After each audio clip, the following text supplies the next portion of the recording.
अस्सलाम वालेकुम एवरीवन। तो कैसे हैं आप सब? उम्मीद करती हूँ आप सब अच्छे होंगे, खैरियत से होंगे। तो आपने मेरा टाइटल और थंबनेल से समझ आ गया होगा कि मेरी लाइफ का कुछ ऐसा टॉपिक है जिसकी वजह से मुझे ज़िंदगी और मौत से लड़ना पड़ा था।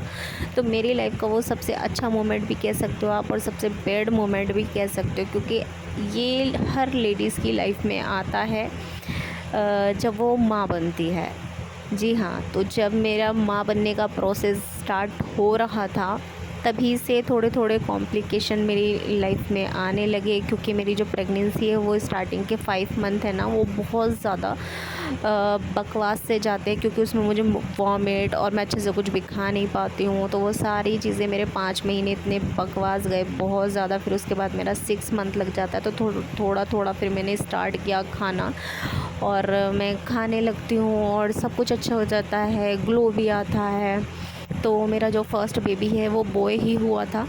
तो जब मेरा फ़र्स्ट बेबी बॉय हुआ, जब मेरे डिलीवरी का टाइम आने वाला था, मेरी 9 मंथ की जर्नी कंप्लीट हो गई थी। उसके बाद जब मैं हॉस्पिटलाइज़ हुई, जब मैं वहाँ पर एडमिट हुई, वहाँ पर मैंने एक्सपीरियंस जो भी किया वो सच में बहुत डरावना था मेरे लिए, क्योंकि वो मेरी फ़र्स्ट प्रेगनेंसी थी और मुझे फ़र्स्ट टाइम मुझे पता भी नहीं था कि क्या होता है, कैसे हॉस्पिटल में डिलीवरियाँ होती हैं।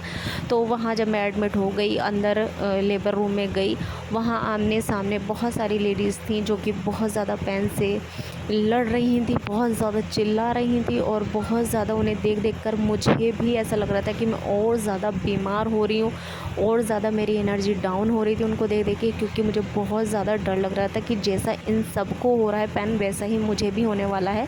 क्योंकि मेरा जो डिलीवरी है ना वो नॉर्मल नहीं होता है, मुझे इंड्यूस किया जाता है, और जो आर्टिफिशियल पेन होते हैं वो दिए जाते हैं। मेरे 9 मंथ की जर्नी कंप्लीट होने के बाद भी मुझे लेबर पेन नहीं आता है, तो इसीलिए मेरे साथ ये हुआ, मुझे आर्टिफिशियल पेन दिए गए। फिर उसके बाद जब पेन स्टार्ट हुआ तो सच में ज़िंदगी और मौत याद आ गई, और मुझे ऐसा लग रहा था कि आज मैं नहीं बचूँगी।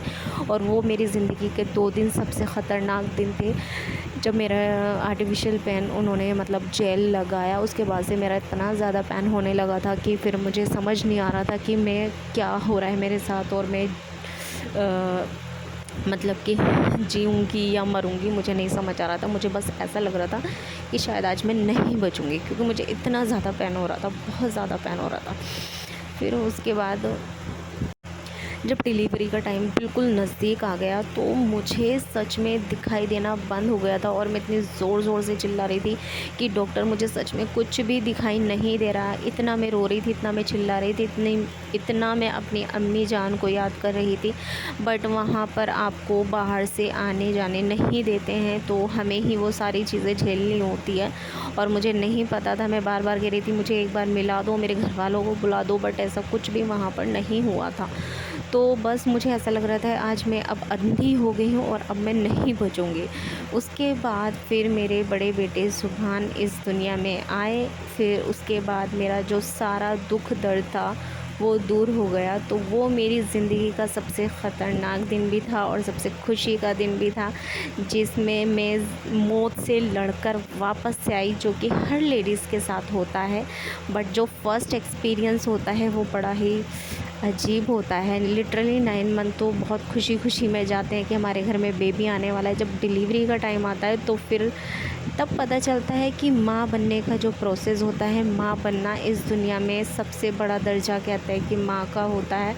तो वो बात एकदम बिल्कुल सच है, और माँ बनना आसान नहीं है। तो यही मोमेंट था जो मैं आप लोगों के साथ शेयर करना चाहती थी। तो अगर मेरी बात आपको अच्छी लगी इंटरेस्ट आया थोड़ा सा भी, तो सब्सक्राइब कर देना, फ़र्स्ट टाइम है तो।